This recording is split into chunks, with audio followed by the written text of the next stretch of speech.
As the game moves into late 1942, the tide is slowly beginning to turn against the Germans. As the Soviet player, though, I still have to be extremely careful. One mistake could sink my entire game. Today we continue covering the playthrough of a game that I felt was the best I'd played of No Retreat, The Russian Front, here today on Legendary Tactics. As the summer turns into fall, the situation remains critical. The Germans have made a lot of inroads and are still threatening the capital city of Moscow, which remains in mortal danger. And so we begin turn 9, and my worthy opponent gets an extra card this turn, 2 blitz markers, and it's a sudden death check. So let's take a look what's happening there. So as you can see, we're fortunately a few victory points below the threshold for the German automatic win, which is a good thing, and hopefully we can turn the tide from here. Here's just a quick look at the shattered, destroyed, and surrendered units boxes. So my opponent can now reclaim the cadre that was put out and has returned after 2 turns, and as well grabs the 2 blitz markers and draws up the cards into his hand. Now this is an old game, and Vassal has been a bit notorious for not reflecting the cards accurately in this replay. The Paul von Kleist card was played here, but I'm not sure exactly what that card may have been about. So we're just going to have to move on past it for now. And a further instance of this, my opponent draws up more cards and plays here. Now it's a siege artillery card here, but it was actually the unseasonal weather / industrial surge card, and so that was something that did change. The weather was actually affected by this. As you can see here, it looks like we got some mud turning up in the fall here, which is perfect for me. Any mud turn is a good turn for the Soviets. And through a combination of luck and hopefully some skill, we've generated 2 out of supplies on Axis units. We've got this Panzer unit down near Rostov and this other infantry near Tula, surrounded fairly with some strength, but it won't be necessarily hard for them to be extracted and perhaps even go on a bit of a counterattack. But it's nice to see that on the board as the Soviet player. The first move is the 6th Army into Stalino with flipping over the control, which again isn't represented there, but flipping the control to German. Control that moves up the victory point marker to 24 and helps the 1st Panzer to escape. And unfortunately, lining up for an attack on Rostov at the moment. But I really like this defense in depth that I'm slowly building up here, where even if they break through, they've got a wall of zones of control to hit right afterwards. So hopefully I can contain them in the south. Next up is the rescue mission for the infantry unit here. They're going to shift around here to realign in the assault on Moscow. And in the north, the 4th Romanian is also going to join the line there. No need to try and loop around. I don't think it's a strong enough unit to pull off any sort of encirclement. In the center, we have the 2nd Army and the 11th Army, both moving north, as well as the 17th Army.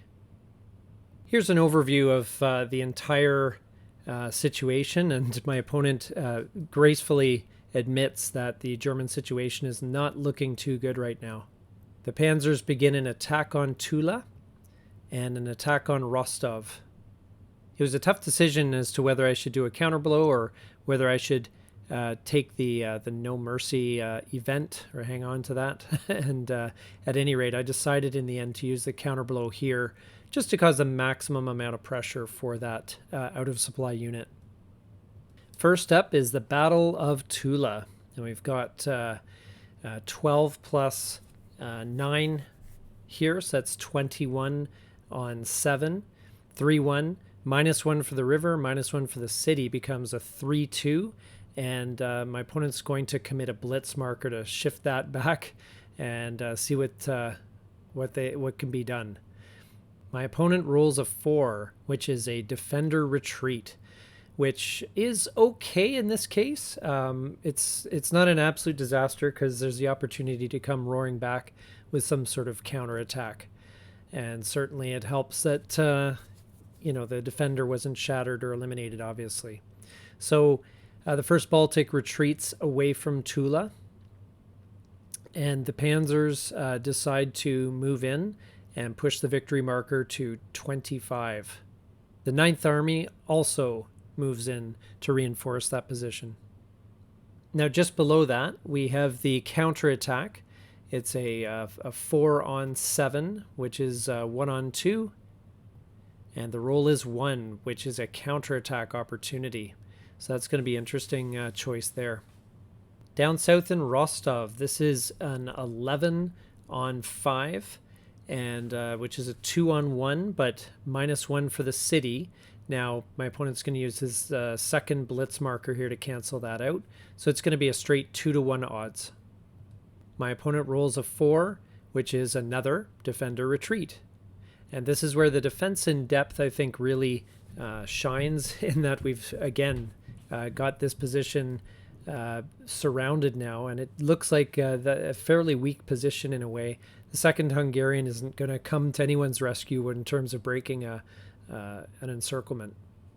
And so I begin my retreat of central and retreat toward Voronezh. Opponent flips control and moves in to the target city, 26 victory points. So that's basically right on the victory line right now. But the time to check for sudden death is past. And so supply was restored to the 1st Panzer in Rostov. And although the situation is looking tenuous right now in terms of being surrounded, but that's fine by me. If I can have a bit of a threatening pose at this point in the game, that's not bad. And the 4th Army's out of supply marker has not yet been removed because we need to see the result of the counterattack. After some consideration, I decide to pass on the counterattack. I don't want a negative roll to affect my position in that region. So my opponent begins the removals, and the removals of the out of supply in Rostov and in the 4th Army next to Tula. But I think I achieved my goals. I disrupted the enemy, and it doesn't look too good for the enemy, especially in the south. I've got a lot of got a kind of a net around my forces there, and it's going to be very tough for the Germans to push further, I think. So I'm going to drop some cards here, and the second card I draw is General Mud. So with the next turn as variable weather, we're going to flip the weather marker to mud. So this is interesting. I guess it's a warm winter, but I'm totally fine with mud turns. As the Soviets, they're fine. They're better than snow. And so I draw up some more cards here, and I've got a decent amount now. So this is going to be I think a good turn. We'll just flip the turn marker over there. Now I'll play a card here, but this card is not the one that is written there. It's actually the one that forces Germany to show me their hand, and I get to discard a card. And so Germany drops their cards to the table, and I'm not exactly sure, as I've said many times before, Vassal doesn't show the cards necessarily as they were, but has substituted images in. So anyway, I'll be getting rid of a card though. And so it seems that I will be discarding the Panzerblitz card, which allows supplied panzers to move up to 2 MPs each. And I can't guarantee that was the one that actually was discarded. But regardless, it does weaken the enemy in terms of the supplies essentially that they have. Now I'll go through the supply check, and everyone in my army currently is supplied, which is easy. The organization phase, I'm going to flip over the guards here, the 5th Guards tank, and get an 8-4, which is awesome. That's going to be a very, very useful thing, and I'll discard a card for that. And I'm also going to bring back my destroyed unit, that 3-3. We're going to put that 3-3 in Gorky. Now, is disrupted, but again, I'm just looking to make the line. It's all about defense in depth at this point. I also get my reinforcement for the phase, Dawn, who's going to enter in the north.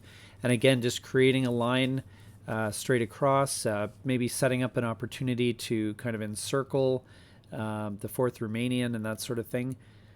Plenty of options with that. And now for movement, we're going to take the Leningrad unit in Stalingrad, and we're going to go to the rail movement box with that one. And then we're going to begin to surround the 1st Panzer, beginning with the 5th Guards. We're going to move all the units around and look to threaten the supply lines of not only the 1st Panzer, but the 6th Army as well. So there's going to be some interesting options there. We're also going to move the Crimean unit down as well. And the zones of control prevent any sort of breakthrough, at least at this point, and certainly not in the mud weather that we're currently experiencing. Around Moscow, we're going to advance the 1st Baltic to kind of plug the line. We're just looking for the weak points in the line. Right now, that's the 4th Army. So we're going to cause some trouble there, maybe force the enemy to do a counterblow, that sort of thing. We're just going to give us lots of options as far as if we need to do a counterblow, how we can do, give ourselves multiple choices in that arena. Now, the tough thing is that this does thin out our line. We don't have a lot of room for retreats here. We can potentially open up spots in the line, but I think you have to be aggressive, and it is mud weather, so I think we just have to push right now and see what we can do to get the line back as best we can. We also moved the Dawn unit down to attack potentially the 4th Romanian. And the new unit in Gorky is going to advance to, again, reinforce the line against any sort of forced retreat. And hopefully here we have the ideas that the line will bend but will not break here. That's the goal. So now my declared combats, and I'm going to declare 2 combats, both in the north. So now here's where things got a little bit strange. Basically, my opponent picked up his cards, and when I flipped my 5th Guards tank, unfortunately he was playing the production problems card, which canceled that particular upgrade. So he figured he couldn't let that happen. But luckily, I had the card that canceled, and again, it's not reflected here, but I had the card that canceled the that particular card that he played, and so I still got my valuable upgrade there, because there's no way I was going to settle. I was going to let that one happen.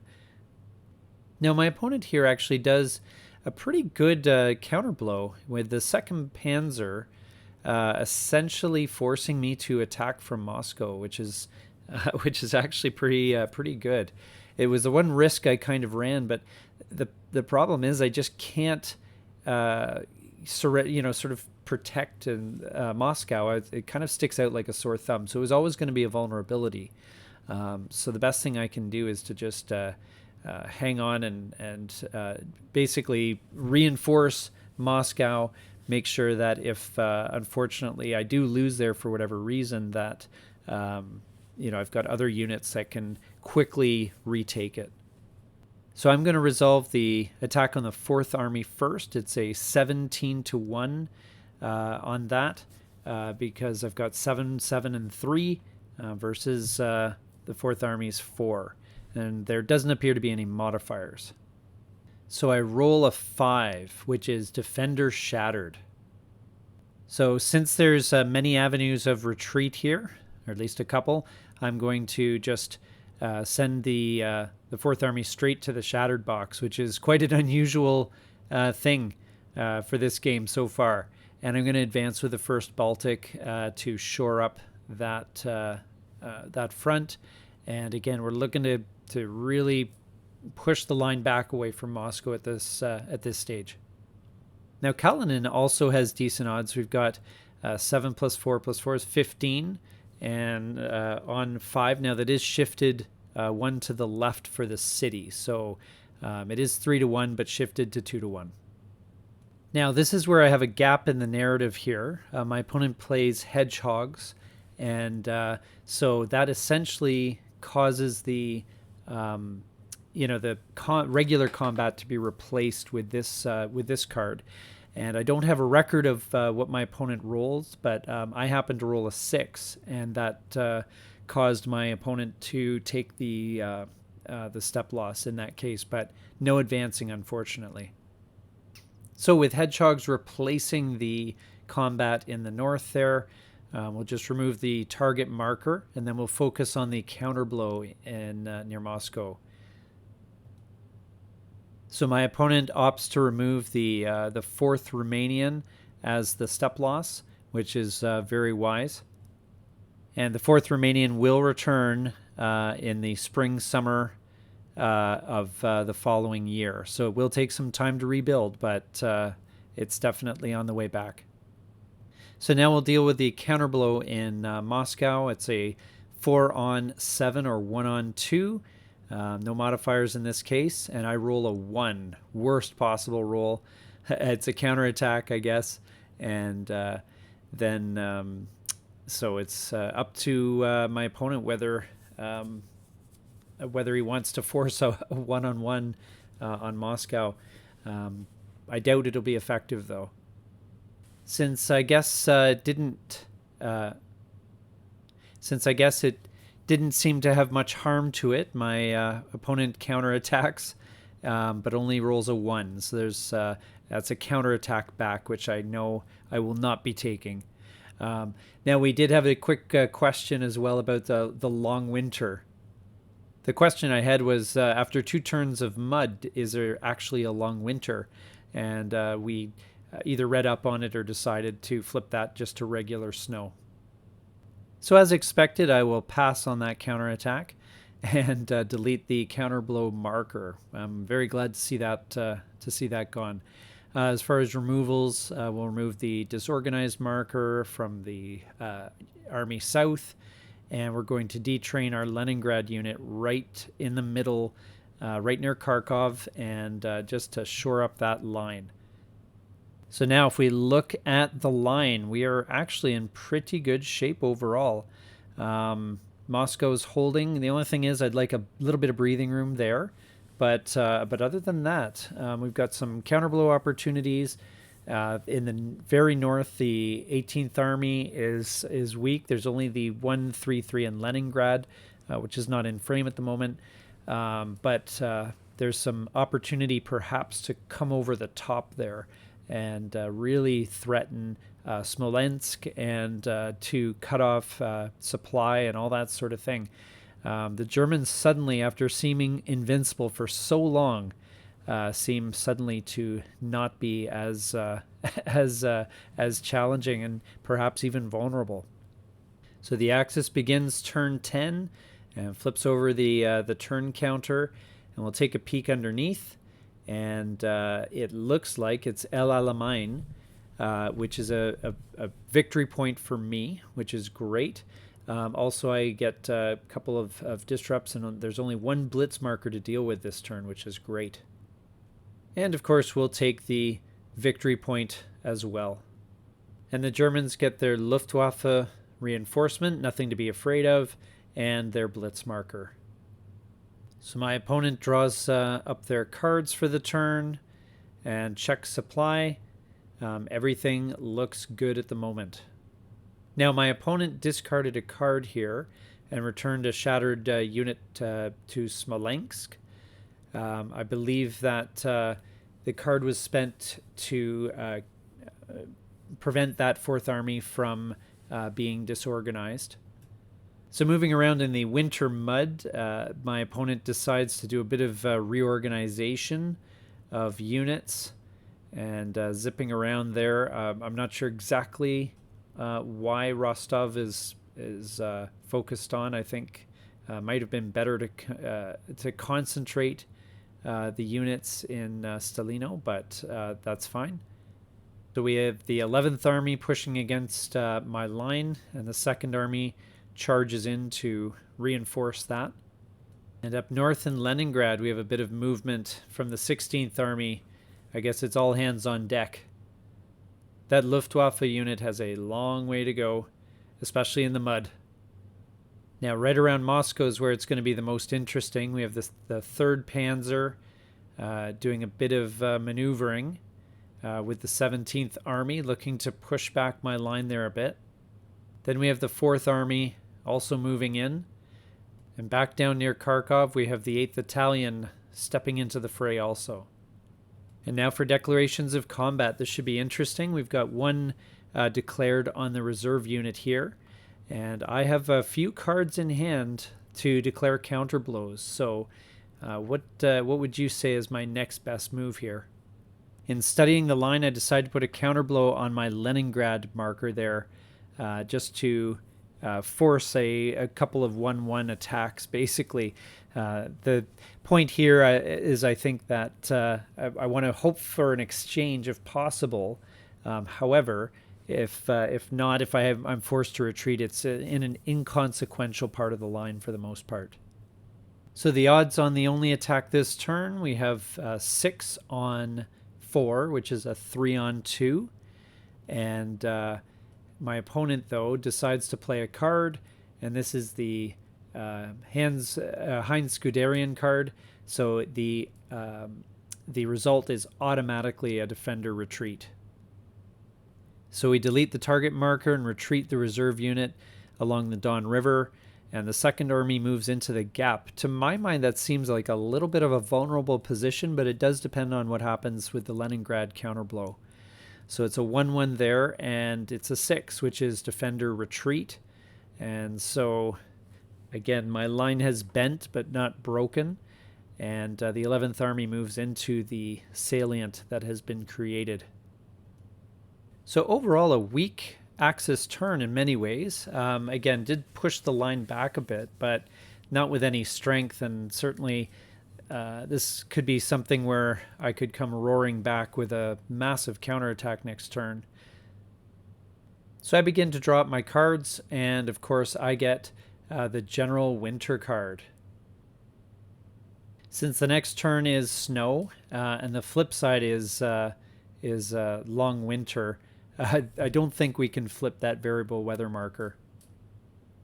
So next we will check supply, and there is actually a unit out of supply, Stalingrad down in the south, which I hadn't noticed right away. And now I get to pay for my improvement. So what would be the best spot? I was thinking perhaps the Caucasus unit, but in the end I went for the Northwest unit in the south, which now becomes a 6-3, and this is going to set up a good possibility of retaking Rostov. So now for movement, and we're going to come to the rescue of our beleaguered Stalingrad unit, moving south down, and Leningrad in reserve in as far as the counterattack goes. Down in Rostov, we indeed set up the attack there. And we also begin our attack in the north with an attack on Kalinin. Now my opponent plays a card to place a counterblow on the 16th Army in the north, which weakens my attack on Kalinin a fair bit.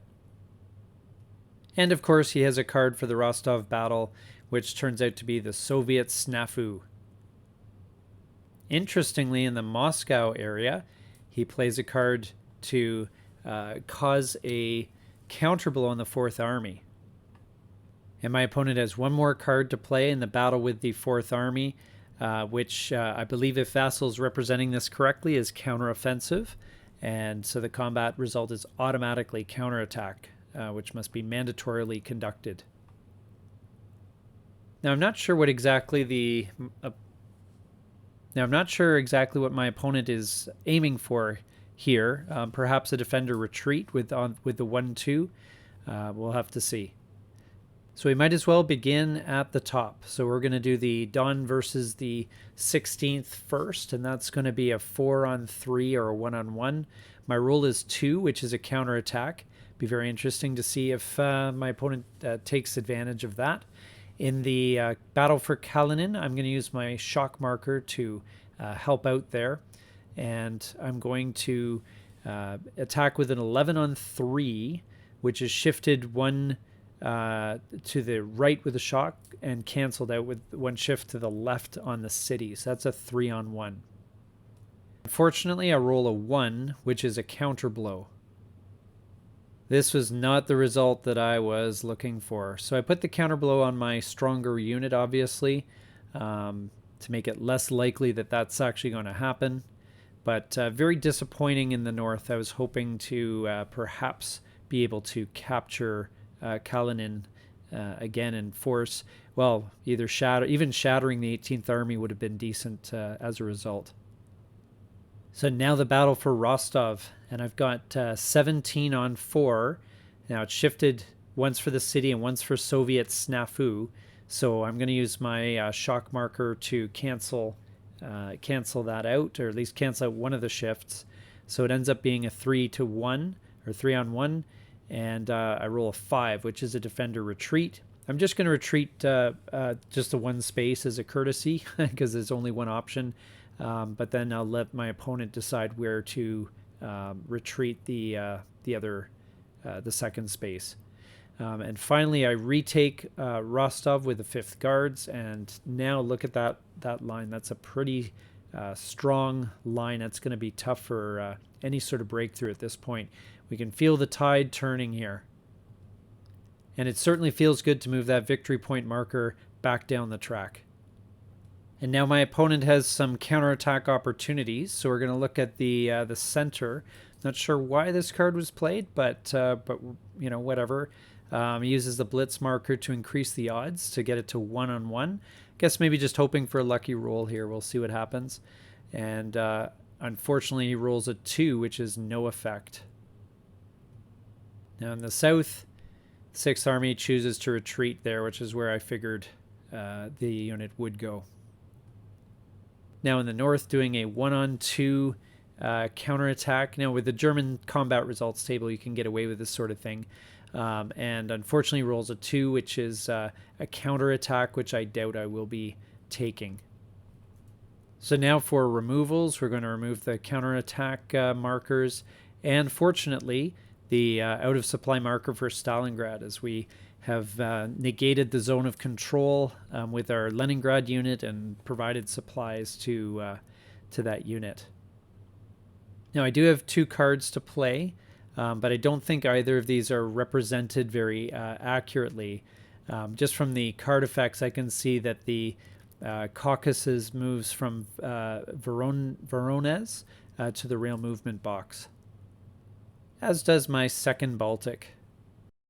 And so the 2nd Baltic turns up in Voronezh, and the Caucasus unit appears near the Finnish border, near the swamp there, to reinforce the north. Because I think I feel that the south is pretty much in good hands. And we move the turn marker ahead, and something neat to see as we get the Soviets get tank advance now, which is going to be handy as long as I actually have tanks on the board. So just taking a look at the big picture here, I think it's safe to say that the German hopes for a victory by taking Moscow are fading very quickly here. We've got a very strong line to the point where I actually could pull units away from the south and move them north where they'd be more useful.